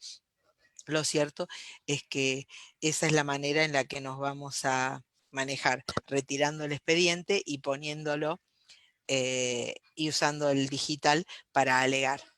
Ese es un plazo especial que es de 6 días, por ende lo podemos clasificar como un plazo extraordinario, no ordinario, ¿sí? Y un plazo va a ser común cuando sea para ambas partes, ¿sí? El plazo común para ambas partes va a ser el plazo que les afecta a los dos, ¿sí? El plazo para realizar la actividad probatoria es común, es de 40 días, ¿sí? Y un plazo va a ser ordinario cuando un plazo signifique un plazo común, no excepcional. Y va a ser un plazo extraordinario, por ejemplo, en ciertas y determinadas cuestiones, cuando el juez fija un plazo de 24 horas. Siguiente, Cristian. El lugar de los actos procesales. Va a depender de si se realizan, provienen los actos de las partes o del tribunal. El acto va a provenir de las partes cuando la realizan en la sede del órgano, ¿sí? Y va a ser, el principio general tiene que ver con que la mayoría de las actuaciones del órgano jurisdiccional se realizan dentro de tribunales. Es muy raro que el órgano jurisdiccional realice actividad afuera. Por ejemplo, el reconocimiento judicial es una actividad que se realiza fuera de la sede del tribunal. Existen ciertas actuaciones de los auxiliares que por la naturaleza son sí o sí realizadas afuera. Por ejemplo, eh, los actos de los notificadores o los actos de los martilleros, que se cumplen fuera de la sede, aunque luego los incorporen a las causas. Pero en principio el notificador realiza su actividad afuera y luego lo acerca. Existe actividad jurisdiccional que sí o sí se realiza fuera del lugar del tribunal, por ejemplo, la subasta. Mientras que va a haber otras actuaciones judiciales de terceros que se realizan sí o sí dentro del tribunal, por ejemplo, la toma de la prueba testimonial. Siguiente, Cristian. ¿Cuáles son los actos procesales de las partes? Vamos a ver dos tipos de actos procesales de las partes. Los de pretensión o petición, que van a ser aquellos en que se esgrimen derechos, en que las partes solicitan una determinada actividad. Generalmente decimos que son los escritos donde se realizan actividad de esgrimir derechos por parte de nuestros clientes y nosotros somos los encargados de la redacción de ese tipo de escritos. Los actos de afirmación, aquellos en los que se realiza actividad consintiendo, aceptando una determinada actividad jurisdiccional. Y finalmente los actos de prueba. Los actos que conocemos como actos de prueba van a ser aquellas actividades en las cuales las partes realizan disposición de derechos. Por ejemplo, el allanamiento, el desistimiento, la transacción y actos naturales de las partes que marcan diferencias en cuanto a la forma de esgrimir los derechos. Siguiente, Cristian. ¿Cuáles son los actos del tribunal? Vamos a ver tres tipos, los de decisión, los de comunicación y los de documentación. Los de decisión son básicamente las resoluciones judiciales. Los de comunicación son las notificaciones, los oficios o los exhortos.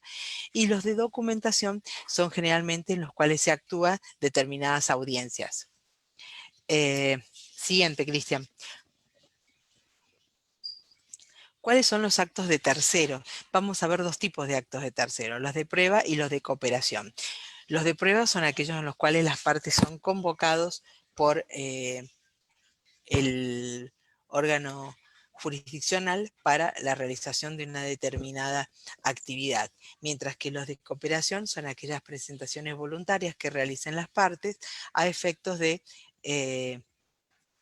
solucionar una determinada auxilio al órgano jurisdiccional. Siguiente, Cristian.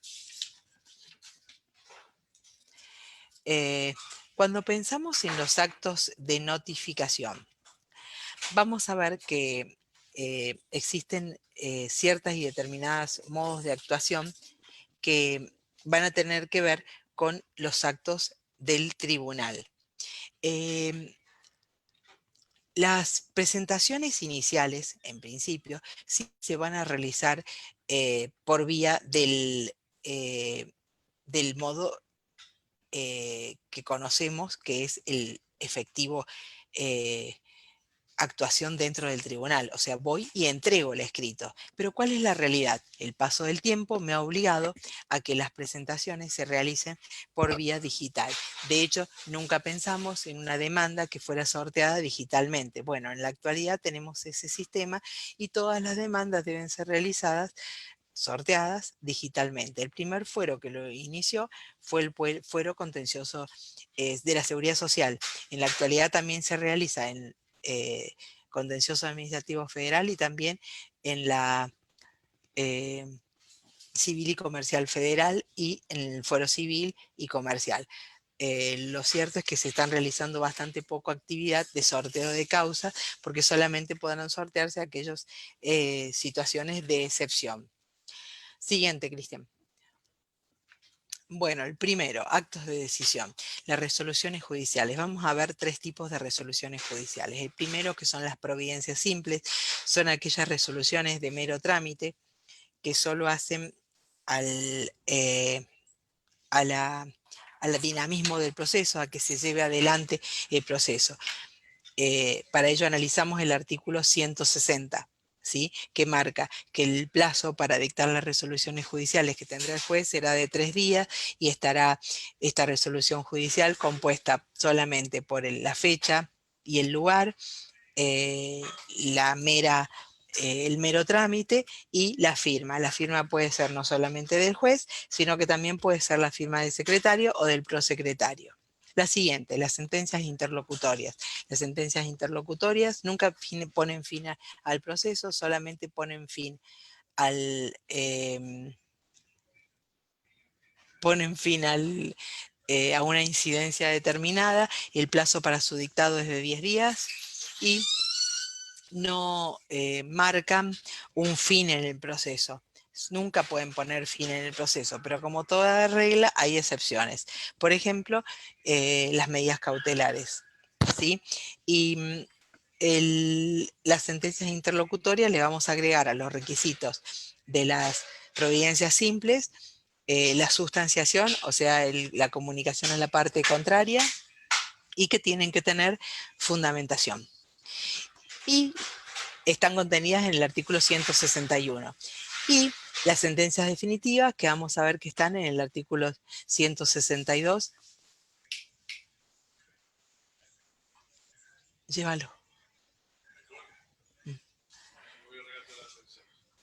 El artículo 162 tiene las sentencias homologatorias, que ya las vamos a ver, que son una situación particular, y las sentencias definitivas, que contienen la resolución fundada que pone fin al proceso. Vamos a ver que tiene una estructura de 3 partes, los autos que contienen el lugar, la fecha y cuál es la carátula del expediente, los vistos que contienen una simple narración de los hechos que dieron causa al proceso, y por último el resuelvo, que es la resolución del juez.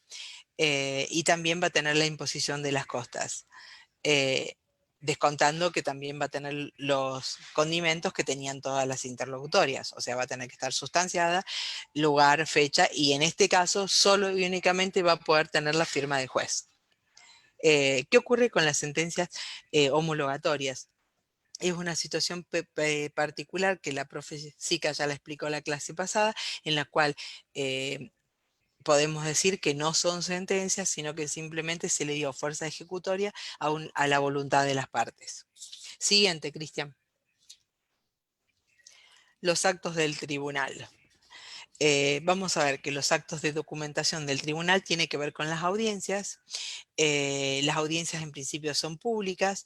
El modo de citación a las audiencias no puede ser mayor a 3 días, o sea, yo debo emitir mi cédula para que llegue con 3 días de antelación a la persona que estoy citando. Siempre deben constar el apercibimiento, porque recuerden que si no existe el apercibimiento en la citación, mal podría yo argumentarlo posteriormente. Y el comienzo debe ser a la hora designada. Recuerden que la hora designada del acto de documentación, como puede ser la toma de declaración del testigo, va a tener la particularidad que ese desarrollo va a comenzar con media hora de tolerancia que tiene que ver con algún evento o alguna posibilidad de impedimento para que se realice el acto en el tiempo determinado. Y por último, el acta que se labra a efectos de esa audiencia, que debe ser suscrita por las partes. Recuerden que el testigo, una vez que declaró, siempre recuérdenle a los clientes para que lean lo que firman, porque siempre se pueden cometer errores involuntarios, vamos a decirle. Siguiente. Los actos de comunicación de, del tribunal. Vamos a ver el sistema de notificaciones y vamos a ver la regla general, ¿sí? El sistema de notificación tiene varias características o singularidades. El primero, que se va a desarrollar con una regla general que está incluido en el 133. Cuando lleguemos al sistema de notificaciones vamos a analizarlo, igual que la ley 22.172. Siguiente, Cristian. La clasificación de los actos procesales de las partes. Vamos a ver que existen actos de iniciación per se, como son la demanda o la contestación, es el momento en que las partes se presentan, igual que la reconvención, y los actos de expresión, que pueden ser las diligencias preliminares, una medida cautelar, alguna presentación previa al acto de iniciación per se, que es nuestra demanda. Los actos de desarrollo son aquellos en que una vez iniciado el proceso,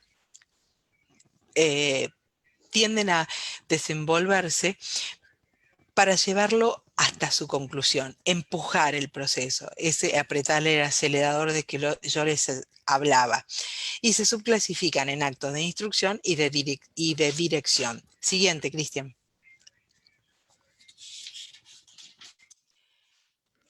¿Cuáles son los actos de instrucción?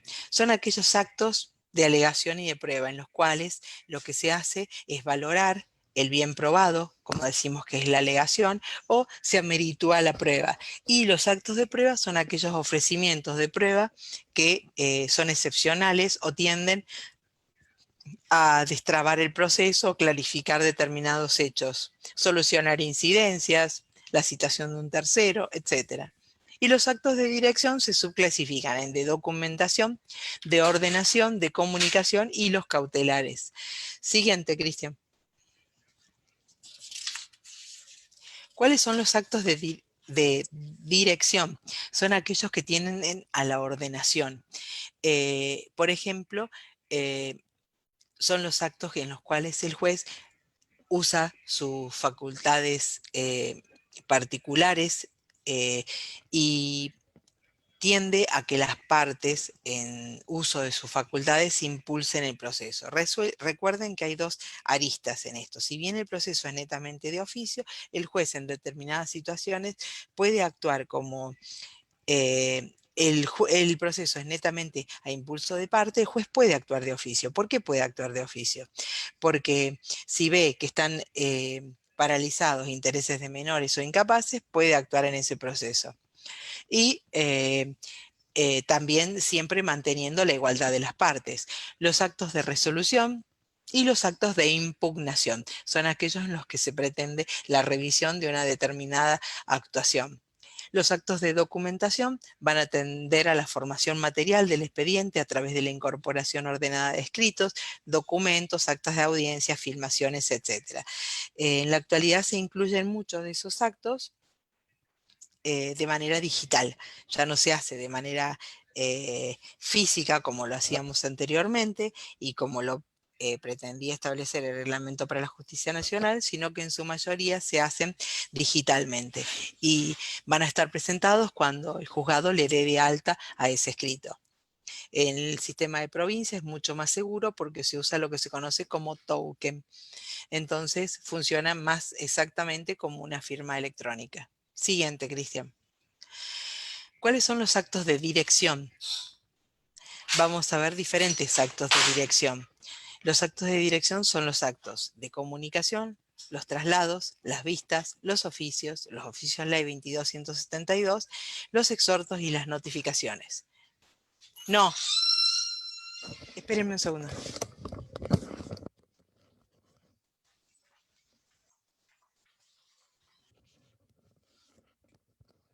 Hola, perdón.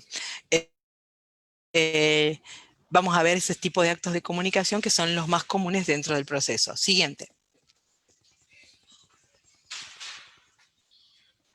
Los sistemas de notificación. La regla más común, la regla en materia de notificaciones la contiene el artículo 133, que nos habla de que la notificación se produce de manera automática o ministerio de ley. Todos los martes y los viernes, los letrados quedamos y las partes quedamos notificadas de toda resolución judicial, de todo lo actuado en el expediente. La forma de actuación de ese expediente va a ser a través de la presentación en el juzgado. Por eso se decía que dentro de las obligaciones que tenía el letrado estaban... ¿Me escuchan?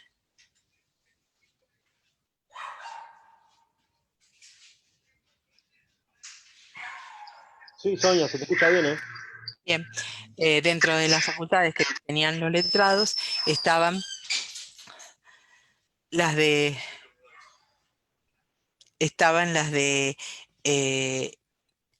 un deber irrenunciable que teníamos los abogados era concurrir a los estrados del juzgado todos los martes y los viernes, presentarnos y ver el expediente. Y si el expediente no estaba, dejábamos nota de manera física en un libro, que era el famoso libro de visitas. En la actualidad, ese sistema quedó en total desuso y lo que hacemos es dejar nota de manera digital a través de una solapa que se abre en nuestro domicilio electrónico, en el cual nos permite dejar en claro que no vimos el expediente, lo cual es ficticio, porque al expediente lo vemos, lo que no vemos es ese día, ¿sí?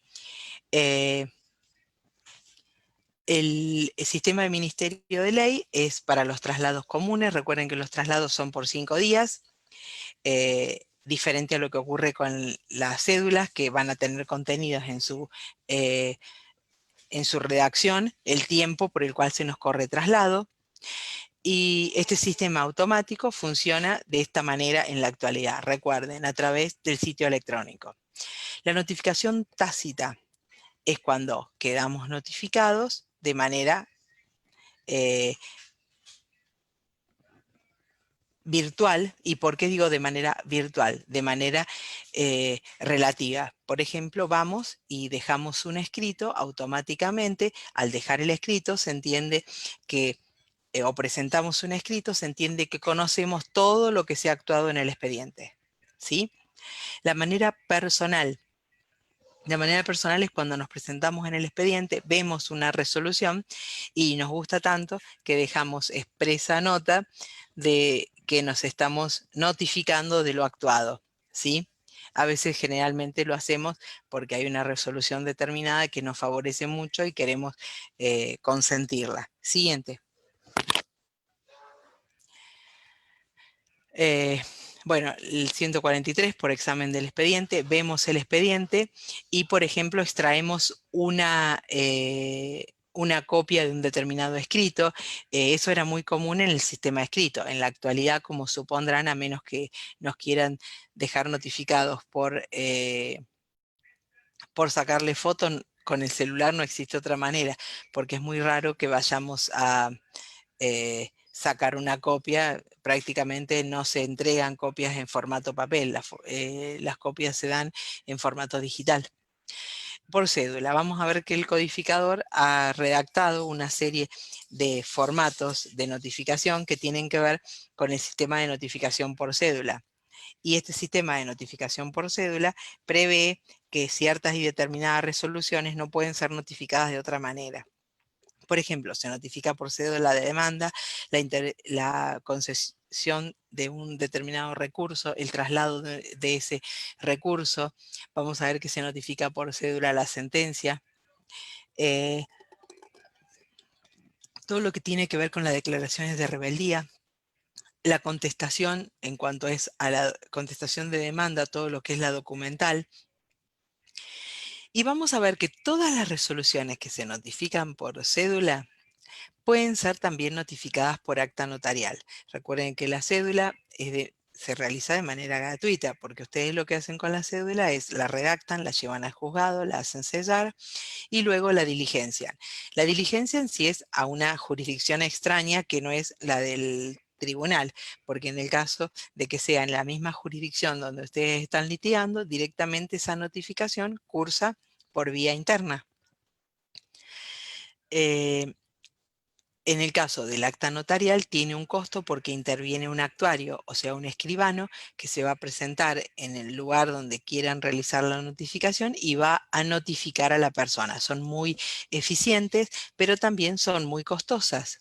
Entonces, hay que merituar si el proceso tiene sentido llevarse adelante de esa manera. Siguiente, Cristian.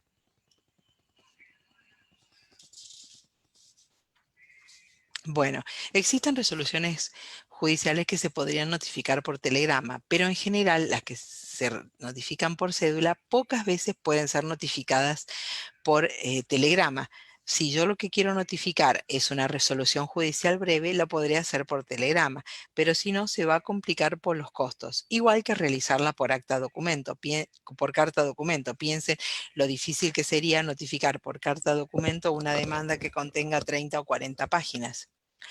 La notificación por edictos tiene particularidades. Solamente va a poder ser notificado por edictos cuando se cumplan ciertas condiciones, que debe ser que sea persona incierta o domicilio desconocido. Por ejemplo, persona incierta, los herederos de Juan Pérez y residentes en la ciudad de Villa María. ¿Sí? Yo sé la localización aproximada, pero no sé dónde viven ni quiénes son. Entonces, esos dos condicionamientos se deben cumplir a la hora de la citación por edicto. Tanto los edictos como la comunicaciones por radiodifusión o televisión son bastante costosas.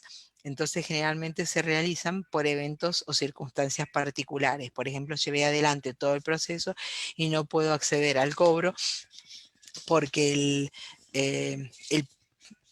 la persona falleció o tengo algún evento que me impide llevar adelante el final del proceso.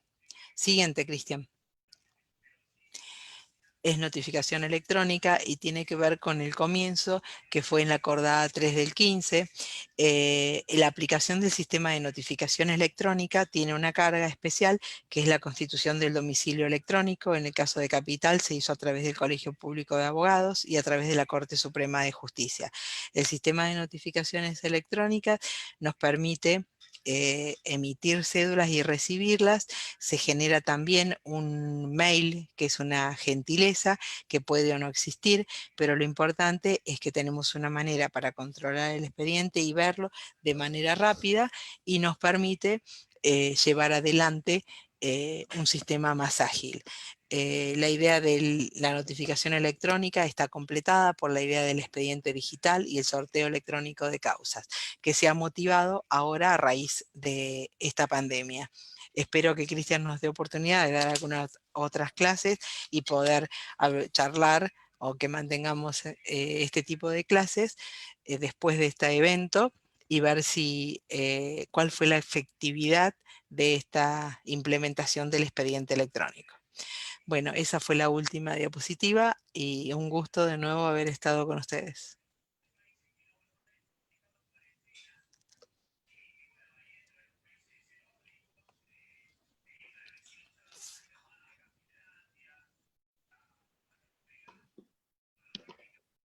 Bueno, Sonia, buenísimo. Bueno, Hola, ¿me cualquier escuchás? cosa Bueno, ahora avanzamos. Primero que nada, yo quería decirles que la clase estuvo a cargo de la doctora Migliazo, Sonia, profesora ayudante de Derecho Procesal en UBA y profesora adjunta de Derecho Procesal en la UAI, que me olvidé de decirlo al principio de la clase y quería recordarlo para que todos y todas sepan quién era el tutor a cargo, ¿verdad? Y por supuesto agradecerte, Sonia, por esta tercera clase. nada. ya los esfuerzos semanales que venís dando, preparando los PowerPoint, la filmina por filmina, más de 2 por clase o 2 por clase. La verdad que es una dedicación muy grande y hay que agradecerla siempre. No, me gusta hacerlo y te agradezco el espacio. Espero poder mantenerlo. ¿Mm? Por favor. Dependemos de vos. Abrimos a preguntas, tanto del chat como del vivo de Facebook. Ya me llegaron 2 a mí. La primera tiene que ver con cuáles son los principios más importantes. Yo les dije, los principios son 3. Igualdad, contradicción y legalidad. El resto son sistemas. Perfecto, genial. Y la otra pregunta que nos hicieron es, ¿qué significa que está trabada la litis? ¿Qué significa que está trabada la ley? Se determinó el tema decidendum. ¿Qué quiere decir esto? Los hechos alegados por el actor, las defensas opuestas del demandado, crearon ese mundo ficticio de debate que se va a dar en el proceso. Va a ser el tema de discusión, el límite sobre lo que va a determinar el juez en la resolución judicial. Impecable. Impecable, Sonia. Muchas gracias. Aguantamos Bueno, un minutito más a ver un si hay alguna gusto pregunta. y Por ahora cualquier no. duda que tengan me la pueden mandar, no hay drama. O escribime vos o reenviámela y yo la contesto. Si Perfecto. llegan tarde Bueno, o algo así. listo. Dale, un Nos gusto. vemos el jueves 7 entonces. Dale, Jueves 7, 18 nos encontramos de nuevo. dale, un gusto. Chau, chau.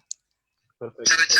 Para todos aquellos y aquellas que nada, que tengan interés en repetir la clase, queda grabada en Facebook, obviamente. Los PowerPoint van a estar subidos en Conciencia Digital. Para hacerles un breve repaso de cómo ingresar, se ingresa a través de la app de Facebook o de Google. Una vez que están adentro de Conciencia Digital, van a la carpeta de tutorías, después a la carpeta de procesal civil, y una vez en la carpeta de procesal civil se fijan la clase que está ordenada clase 1, clase 2 y clase 3, y con los títulos de cada uno de los temas que se trataron en las clases.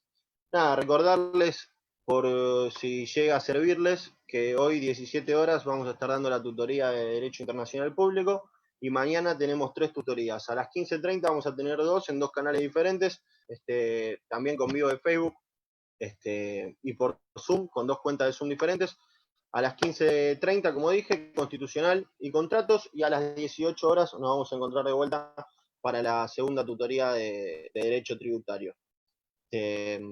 Sin más, muchas gracias a todos los que participaron, con sus preguntas, con sus consultas, con sus agradecimientos en los mensajes del Zoom y del vivo de Facebook. Muchas gracias a todos, nos reencontramos hoy a las 17 horas con Internacional Público.